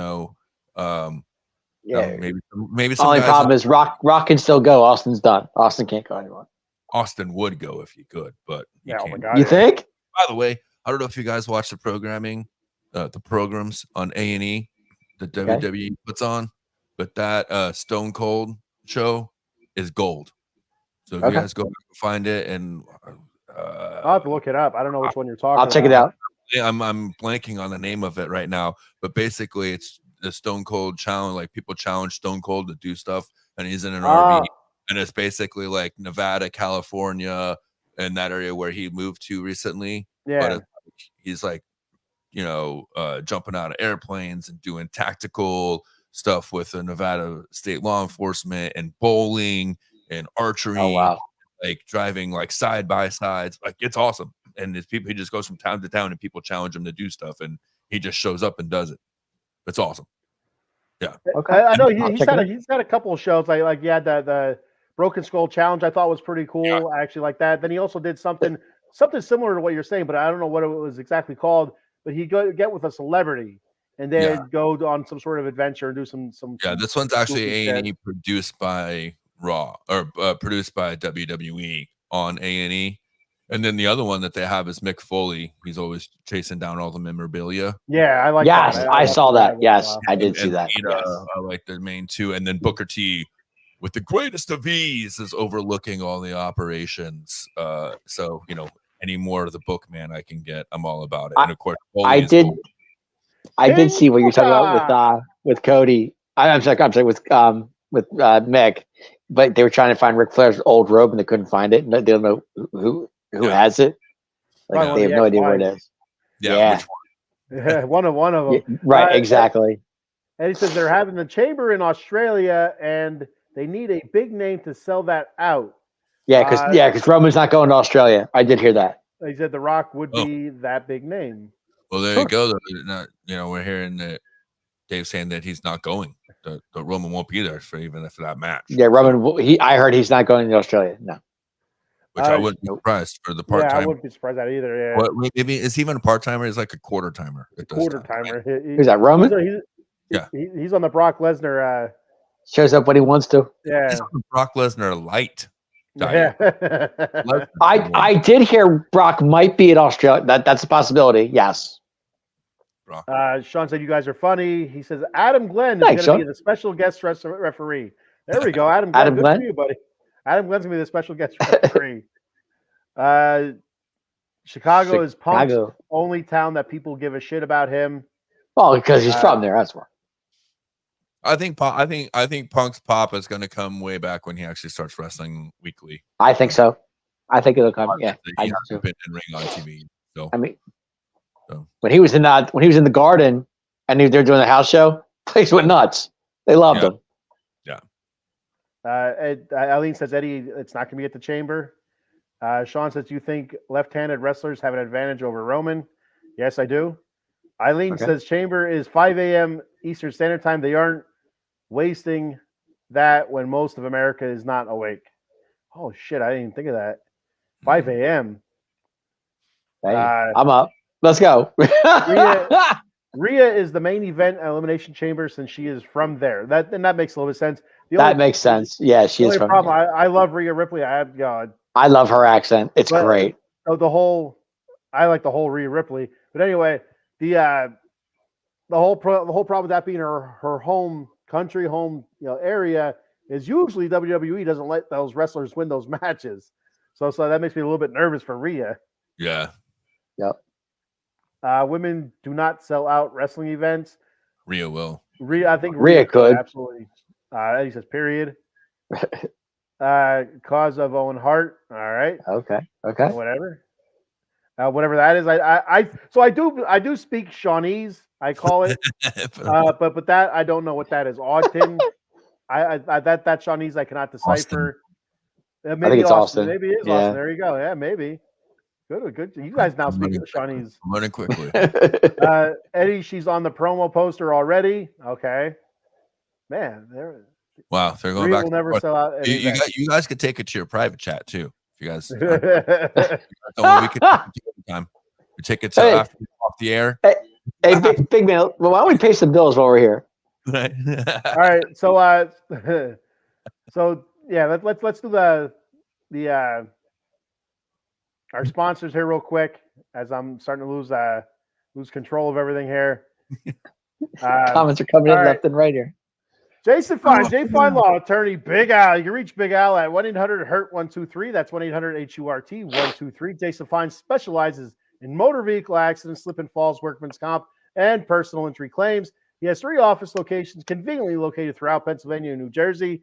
And the office in New Jersey is located Cherry Hill, 3 Greensward Lane. The phone number there is 856-209-5258. Then in the Steel City of Pittsburgh, Pennsylvania, the offices are located at 500 Grant Street, Suite 2900. The phone number there is 412-365-8151. Then in the city of Brotherly Love, Philadelphia, Pennsylvania, the offices are located at 1628 JFK Boulevard, Suite 2120. The phone number there is 267-888-2980. Jason Fine, attorney, Big Al. Once you get all your legal issues taken care of, resolved there with Jason Fine, head on over to monkeycoltcoffee.com and get yourself some sweet-ass coffee. They have the bourbon chocolate chip-infused coffee, toasted coconut rum, and the Sumatran blend, whole bean or ground. They also have one of their newer blends, the organic blend Perula, Florida. That's part of their global gourmet collection. You can get that whole bean or ground. One of the newer flavors that I recently bought is your golden honey agave flavor. Very good coffee. They also have a swag shop. You can get yourself a sweet ass coffee mug, which is what I'm using tonight. T-shirts. They don't have fat guy sizes yet, so if you're skinny, go ahead and get yourself a T-shirt. They got the tumbler mugs, which is fantastic. I have that as well. The cold brew pitchers gimmick. If you're a cold brew coffee drinker, check that out. Easy to use. K-cup adapter. And also, don't forget to get yourself some Paradise Rum Cake. And at checkout, fill up your shopping cart. At checkout, use that promo code OOTB Sports for 10% off. That promo code, once again, is OOTB Sports for 10% off your order at monkeycoltcoffee.com. And let me just tell you, if you're looking for a tumbler to keep your coffee at the temperature of the surface of the sun for like 13 hours straight, that Monkey Colt coffee tumbler will do it. Let me tell you.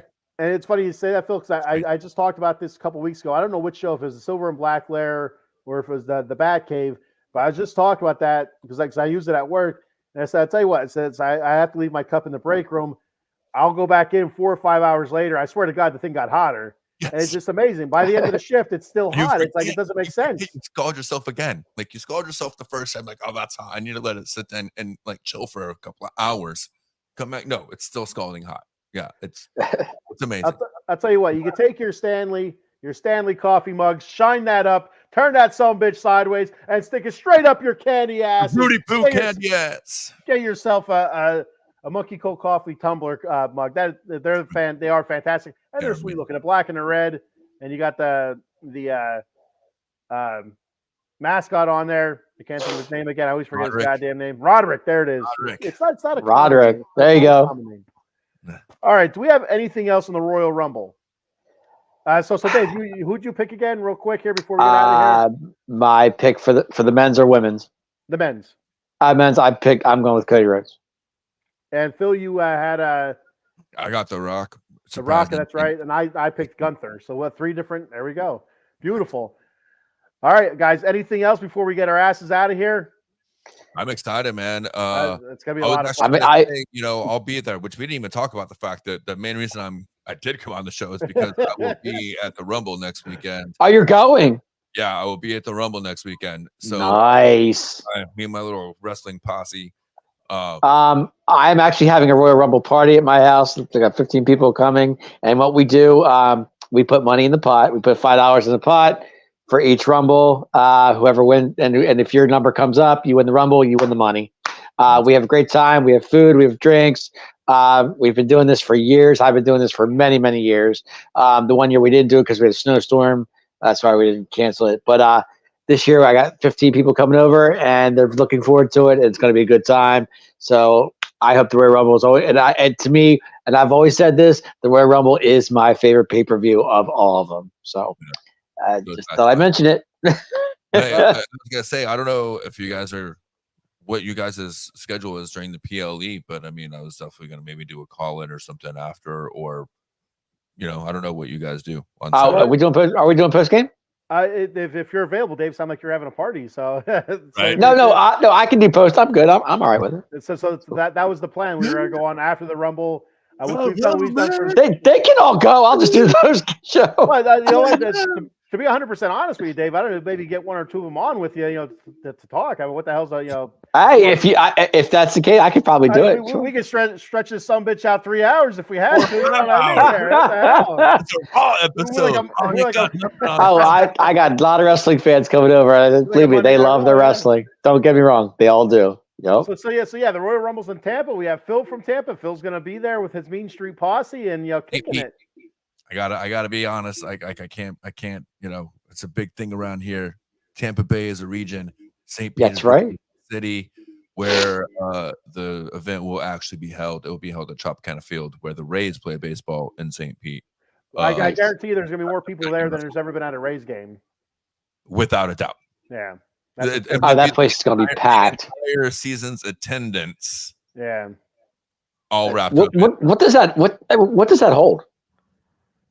Oh, if they really want to, it holds like almost 45, I think. With the wow. If they open up the upper decks and everything, like it's huge. And then that's just baseball. And then with wrestling, they put the seats on the floor as well, so you're getting more there. Yeah. You're probably 1,000 in there. Yeah. Honestly, yeah. The parking won't sustain that, but I was going to say, how's parking out there? It's got to be insane, right? People with their lawns charging $20 a car. Well, there's a reason why the whole new redesigned stadium is like basically redesigned around a parking lot. And if you don't mind me asking, how are your seats? I forgot I didn't buy them. My friend's wife bought them for the whole group, but gotcha. We're like mid-second level. Nice. Well, I mean, like we all she ordered them, so we all sat together. Nice. 7 of us went together. So, good time. Quick question here before we get out of here.